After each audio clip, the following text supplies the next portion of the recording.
আকাশবাণী কলকাতা। স্থানীয় সংবাদ পড়ছে ধৃতি সেন শর্মা। বিশেষ খবর হলো, মুখ্যমন্ত্রী মমতা ব্যানার্জি রাজ্যে বন্যা পরিস্থিতি তৈরির জন্য ডিভিসিকে দায়ী করে প্রধানমন্ত্রী নরেন্দ্র মোদীকে চিঠি দিয়েছেন। এই পরিস্থিতি চলতে থাকলে আগামী দিনে রাজ্য ডিভিসির সঙ্গে সব সম্পর্ক ছিন্ন করবে বলেও চিঠিতে জানিয়েছেন তিনি।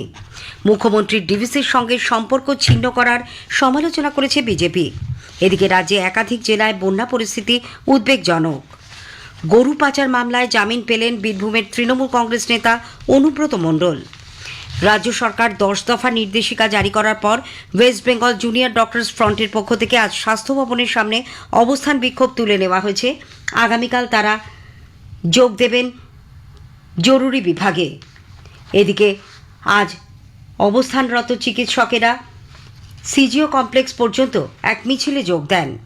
তিলোত্তমার দ্রুত ন্যায় বিচারের দাবিতে কলকাতায় আজ নাগরিক সমাজের রিলে মশাল মিছিলও শুরু হয়েছে।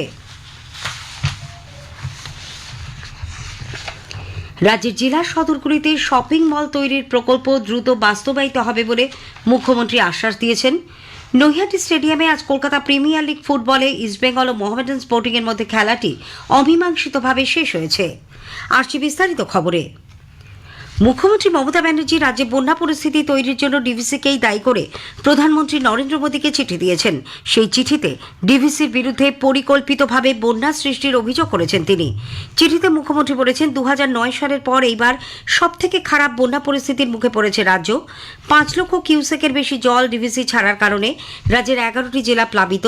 মমতা আবারও এটিকে ম্যানমেড বন্যায় বলতে উল্লেখ করেন চিঠিতে, কারণ ডিভিসির সঙ্গে কথা বলে কোনো লাভ নেই। চিঠিতে আরও তিনি বলেছেন, 2009-এর পর দামোদর এবং সংলগ্ন এলাকায় যে বন্যা পরিস্থিতির সৃষ্টি হয়েছে তা ভয়াবহ। মোট 10,000 বর্গ কিলোমিটার এলাকা বন্যা কবলিত। প্লাবনের ফলে প্রায় 50 লক্ষ মানুষ ক্ষতিগ্রস্ত। জলে ডুবে নষ্ট হয়ে গেছে একাধিক শস্যক্ষেত, ঘরবাড়ি, গৃহপালিত পশু হারিয়ে সর্বশান্ত সাধারণ মানুষ। মুখ্যমন্ত্রী জানান, বন্যা নিয়ন্ত্রণে রাজ্য সরকার যুদ্ধকালীন তৎপরতায় কাজ করছে। ইতিমধ্যে প্রশাসনের তরফে বন্যা দুর্গত এলাকায় ত্রাণ নিয়ে যাওয়া হয়েছে। পাশাপাশি অসংখ্য মানুষকে নিরাপদ আশ্রয়ে সরিয়ে নিয়ে যাওয়া হয়েছে। তার আরও অভিযোগ, ঘাটাল মাস্টার প্ল্যান নিয়েও কেন্দ্রীয় সরকার কোনো পদক্ষেপ করছেন না। প্রধানমন্ত্রীকে তিনি এও জানান, এই পরিস্থিতি চলতে থাকলে আগামী দিনে ডিভিসির সঙ্গে সব সম্পর্ক ছিন্ন করবে রাজ্য সরকার। এদিকে মুখ্যমন্ত্রী ডিভিসির সঙ্গে সম্পর্ক ছিন্ন করার যে ঘোষণা করেছেন, বিজেপি তার সমালোচনা করেছে। বিরোধী দলনেতা শুভেন্দু অধিকারী বলেছেন, ডিভিসির সঙ্গে সম্পর্ক ছিন্ন করলে প্রায় 4,300 মেগাওয়াট বিদ্যুতের ঘাটতি হবে। রাজ্যের 8টি জেলায় বিদ্যুৎ বন্ধও হয়ে যাবে। মুখ্যমন্ত্রী বাংলাকে অন্ধকার যুগে নিয়ে যাওয়ার পরিকল্পনা করছে বলেও শ্রী অধিকারী অভিযোগ করেন।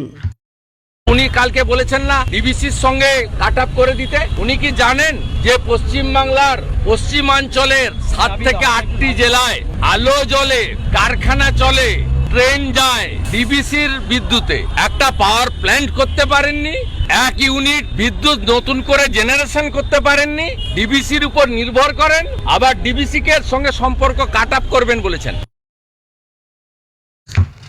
এদিকে রাজ্যের একাধিক জেলায় বন্যা পরিস্থিতি এখনও উদ্বেগজনক। ডিভিসির ছাড়া জলে হাওড়ার উদয়নারায়ণপুরের বহু গ্রাম জলের তলায়। কুর্চি, শিবপুর, হরালি, মনসুকা, পাঁচারুল সহ 11টি গ্রাম পঞ্চায়েত প্লাবিত হওয়ার পাশাপাশি খিলা গ্রাম পঞ্চায়েতও আংশিক প্লাবিত।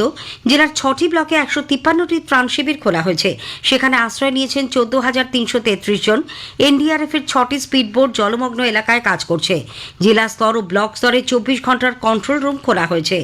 বন্যার জলের তোড়ে হুগলি জেলার খানাকুলে বহু বাড়ি জলমগ্ন, ভেঙে পড়েছে দোতলা বাড়ি। বৃষ্টি থামলেও খানাকুলে বন্যা পরিস্থিতির তেমন উন্নতি হয়নি। প্লাবিত জেলার বলাগড়। অতিবৃষ্টি ও ডিভিসির ছাড়া জলে জিরাট পঞ্চায়েতের চর খয়রামারি এলাকা জলের তলায়। 2 মেদিনীপুরে বন্যা পরিস্থিতি জটিল আকার নেওয়ায় আজ জাতীয় বিপর্যয় মোকাবিলা বাহিনীকে কাজে লাগানো হয়েছে। বন্যা কবলিত এলাকার প্রত্যন্ত অঞ্চলে পৌঁছে গিয়ে তারা ত্রাণ ও খাদ্য সামগ্রী বিলি করার পাশাপাশি অসুস্থ ও আর্ত মানুষজনকে উদ্ধার করছেন। 2 জেলায় 6টি দল মোতায়েন রয়েছে বলে এনডিআরএফের ইন্সপেক্টর জাহির আব্বাস জানিয়েছেন। নদীর জলস্তর বাড়তে মুর্শিদাবাদের ভাঙন কবলিত এলাকাগুলিতে মানুষের মধ্যে আতঙ্ক ছড়িয়েছে। সুতি ও শামশেরগঞ্জের নতুন শিবপুর, লোহরপুর ও ধানগড়ায় ব্যাপক ভাঙন শুরু হয়। সেখানে আবার ভাঙনের আশঙ্কা করছেন স্থানীয়রা। মুর্শিদাবাদের লালগোলা পদ্মা ভাঙন পরিদর্শনে গিয়ে আজ কেন্দ্রীয় সেচ মন্ত্রী চন্দ্রকান্ত রঘুনাথ পাতিলকে ফোন করে দ্রুত পদক্ষেপ করার অনুরোধ জানিয়েছেন কংগ্রেস নেতা অধীর রঞ্জন চৌধুরী। এদিকে বন্যা কবলিত এলাকায় রান্না করা খাবার বিতরণ শুরু করেছে ভারত সেবাশ্রম সংঘ। মুখ্যমন্ত্রী মমতা ব্যানার্জি ডিভিসির জল ছাড়ার বিরুদ্ধে প্রতিবাদ স্বরূপ 3 দিনের জন্য বাংলা ঝাড়খণ্ড সীমান্ত সিল করে দেওয়ার নির্দেশ দেওয়ায় ঝাড়খণ্ড থেকে পণ্যবাহী গাড়ি এ রাজ্যে প্রবেশ করতে পারেনি। ফলে বাংলা ঝাড়খণ্ড সীমান্তে 6-7 কিলোমিটার দীর্ঘ লাইনে দাঁড়িয়েছিল বহু মালবোঝাই ট্রাক। বিরোধী দলনেতা শুভেন্দু অধিকারী এ ব্যাপারে রাজ্যপালের হস্তক্ষেপ দাবি করেন। কুলটির বিধায়ক বিজেপি নেতা ডাক্তার অজয় পোদ্দার আজ ঘটনাস্থলে যান। মুখ্যমন্ত্রীর কড়া সমালোচনা করে তিনি বলেন, ট্রাক বন্ধ থাকায় গোটা উত্তর পূর্ব ভারতের প্রভাব পড়বে। তিনি সীমানায় আটকে পড়া ট্রাক ছাড়তে বলায় পুলিশের সঙ্গে তার বচসা বাঁধে। বিজেপি কর্মীরা এরপর পুলিশের বিরুদ্ধে বিক্ষোভ প্রদর্শন করেন। বর্ডার সিল করার নির্দেশপত্র দেখতে চেয়ে অজয়বাবু জানান, সন্ধ্যে 6টা পর্যন্ত সীমানা বন্ধ রাখার কথা বলা হয়েছে। তারপর ট্রাক ছাড়া না হলে তারা বৃহত্তর আন্দোলনে সামিল হবেন। এদিকে পশ্চিম বর্ধমানের আসানসোল দুর্গাপুর কমিশনারেটের পক্ষ থেকে প্রায় 24 ঘন্টা পর সন্ধ্যে 6:30 নাগাদ বাংলা ঝাড়খণ্ড সীমান্তে আটকে থাকা পণ্যবাহী ট্রাকগুলি ছাড়তে শুরু করা হয়েছে বলে জানা গেছে। গরু পাচার মামলায় জামিন পেলেন বীরভূমের তৃণমূল কংগ্রেস নেতা অনুব্রত মণ্ডল। দিল্লির রাউস এভিনিউ আদালত 10 লক্ষ টাকার বন্ডের বিনিময়ে তার জামিন মঞ্জুর করে। এর আগে সিবিআইয়ের মামলায় জামিন পেয়েছিলেন অনুব্রত। এবার ইডির মামলাতেও জামিন মঞ্জুর হওয়ায় শীঘ্রই তার তিহার জেল থেকে মুক্তি পাওয়ার সম্ভাবনা উজ্জ্বল হল। কিছুদিন আগে অনুব্রত কন্যা সুকন্যাও একই মামলায় জামিনে ছাড়াই পান তিহার জেল থেকেই। রাজ্যের মন্ত্রী মলয় ঘটকের বিরুদ্ধে ইডির আবেদন খারিজ করে দিয়েছে শীর্ষ আদালত। সুপ্রিম কোর্টের প্রধান বিচারপতি ডিওয়াই চন্দ্রচূড়ের বেঞ্চ আজ কেন্দ্রীয় তদন্তকারী সংস্থাকে প্রশ্ন করে 181 দিন পর কেন তারা শীর্ষ আদালতের দ্বারস্থ হয়েছেন। উল্লেখ্য, মলয় ঘটককে দিল্লিতে ডেকে জিজ্ঞাসাবাদ করতে চেয়েছিল কেন্দ্রীয় তদন্তকারী সংস্থা। সেই জন্য তারা দ্বারস্থ হয়েছিল দিল্লি হাইকোর্টের। দিল্লির আদালত সেই আবেদন নাকচ করে দিলে সুপ্রিম কোর্টের দ্বারস্থ হয় ইডি। পশ্চিমবঙ্গে ভোট পরবর্তী হিংসার মামলাগুলি বিচারের জন্য রাজ্যের বাইরে নিয়ে যাওয়ার উদ্দেশ্যে সিবিআই এর আবেদনের বিষয়ে সুপ্রিম কোর্ট বলেছে, রাজ্যের সামগ্রিক বিচার ব্যবস্থা সম্পর্কে সিবিআই যে ছবি তুলে ধরেছে তা অত্যন্ত দুর্ভাগ্যজনক। বিচারপতি অভয় এস ওকার নেতৃত্বাধীন বেঞ্চ সিবিআই এর মামলা স্থানান্তরের আবেদনে যে বিরূপ মন্তব্য করা হয়েছে তাতে ক্ষোভ প্রকাশ করে বলেন, সিবিআই পশ্চিমবঙ্গের সামগ্রিক বিচার ব্যবস্থা সম্পর্কে কুৎসামূলক মন্তব্য করতে পারে না। রাজ্যে বিভিন্ন আদালতের বিচারপতিরা ঢালাওভাবে জামিন মঞ্জুর করছেন। কিভাবে এই ধরনের মন্তব্য করা যায় সে বিষয়েও সুপ্রিম কোর্ট প্রশ্ন তুলেছে। স্থানীয় সংবাদ শুনছেন আকাশবাণী কলকাতা কেন্দ্র থেকে। আন্দোলনরত জুনিয়র চিকিৎসকদের দাবি মেনে নিয়ে রাজ্য সরকার সমস্ত সরকারি হাসপাতাল ও মেডিকেল কলেজের নিরাপত্তা ও সুরক্ষা সুনিশ্চিত করার জন্য 10 দফা নির্দেশিকা জারি করার পর ওয়েস্ট বেঙ্গল জুনিয়র ডক্টরস ফ্রন্টের পক্ষ থেকে আজ স্বাস্থ্য ভবনের সামনে অবস্থান বিক্ষোভ তুলে নেওয়া হয়েছে। 11 দিন পর তারা এই অবস্থান তুলে নিলেও চিকিৎসক পড়ুয়ার ধর্ষণ খুনের সিবিআই তদন্তে দ্রুত কিনারার দাবিতে আজ স্বাস্থ্য ভবন থেকে সিজিও কমপ্লেক্স পর্যন্ত মিছিলে যোগ দেন চিকিৎসকেরা। বহু সাধারণ মানুষও তাদের সঙ্গে মিছিলে সামিল হন। আন্দোলনকারী চিকিৎসকেরা কর্মবিরতি আংশিক প্রত্যাহার করে 42 দিন পর আগামীকাল জরুরি বিভাগে কাজে ফিরবেন।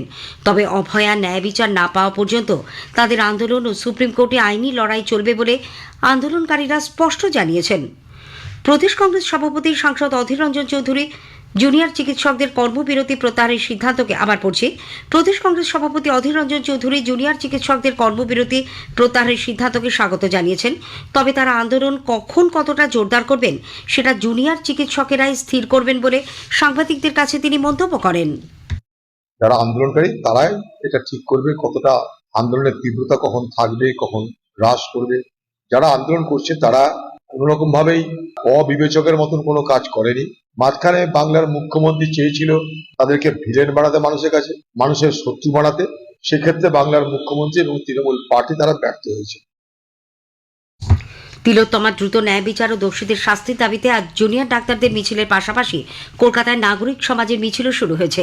42 কিলোমিটার দীর্ঘ এই রিলে মশাল মিছিল হাইল্যান্ড পার্ক থেকে কলকাতার বিভিন্ন জায়গায় হয়ে শ্যামবাজার পর্যন্ত যাবে। নাগরিক সমাজের এই মিছিলে বিশিষ্ট জনেদের পাশাপাশি ডাক্তার, শিল্পী সহ সর্বস্তরের মানুষ অংশ নিয়েছেন। আরজি করে কর্তব্যরত পিজিটি চিকিৎসকের খুন ও ধর্ষণের ঘটনায় ধৃত প্রাক্তন অধ্যক্ষ সন্দীপ ঘোষ ও টালা থানার প্রাক্তন ওসি অভিজিৎ মণ্ডলকে 3 দিনের সিবিআই হেফাজতের মেয়াদ শেষে শেষে আজ আবার আদালতে তোলা হয়। তাদের 25শে সেপ্টেম্বর পর্যন্ত সিবিআই হেফাজতে রাখার নির্দেশ দিয়েছে শিয়ালদার বিশেষ আদালত। এনডিএ সরকার দেশে দক্ষতা প্রদর্শন, দায়বদ্ধতা এবং সমাজের প্রান্তিকতম মানুষের কাছে সুবিধে পৌঁছে দেওয়ার রাজনীতির প্রচলন করেছে বলে কেন্দ্রীয় স্বাস্থ্যমন্ত্রী জগৎ প্রকাশ নাড্ডা জানিয়েছেন। নতুন দিল্লিতে আজ মন্ত্রকের 100 দিনের সাফল্যে আয়োজিত এক সাংবাদিক বৈঠকে শ্রী নাড্ডা বলেন, আর্থসামাজিক পরিস্থিতির ঊর্ধ্বে উঠে আয়ুষ্মান ভারত প্রধানমন্ত্রী জন আরোগ্য যোজনাকে 70 ও তার বেশি বয়সী সকলের কাছে পৌঁছে দিয়ে সরকার এক উল্লেখযোগ্য সিদ্ধান্ত নিয়েছে। তিনি বলেন, প্রথম পর্যায়ে জাতীয় স্বার্থে দেশের 25টি এইমসে বিশ্ব কিউবস চালু করা হবে। বিপর্যয়ের সময়ে জীবনদায়ী চিকিৎসা দিতে এই আধুনিক পরিষেবা সহায়ক হবে। রাজ্যের জেলা সদরগুলিতে শপিং মল তৈরির প্রকল্প দ্রুত বাস্তবায়িত হবে বলে মুখ্যমন্ত্রী মমতা ব্যানার্জি আশ্বাস দিয়েছেন। কলকাতার বিশ্ব বাংলা মেলা প্রাঙ্গণে আজ প্রথম বেঙ্গল শপিং ফেস্টিভ্যালের উদ্বোধনী অনুষ্ঠানে এক অডিও বার্তায় তিনি বলেন, সেই শপিং মলের 2টি তলা শুধুমাত্র স্বনির্ভর গোষ্ঠীগুলির জন্যই রাখা হবে। উল্লেখ্য, বিশ্ব বাংলা মেলা প্রাঙ্গণে আজ শুরু হয়েছে বেঙ্গল শপিং ফেস্টিভ্যাল। নৈহাটি স্টেডিয়ামে আজ কলকাতা প্রিমিয়ার লিগ ফুটবলের সুপার 6 পর্বে ইস্টবেঙ্গল ও মোহামেডান স্পোর্টিং এর মধ্যে খেলাটি 2-2 গোলে অমীমাংসিতভাবে শেষ হয়েছে। এই ড্রয়ের সুবাদে লিগ জয়ের আরও কাছাকাছি এগিয়ে গেল ইস্টবেঙ্গল। স্থানীয় সংবাদ শেষ হলো।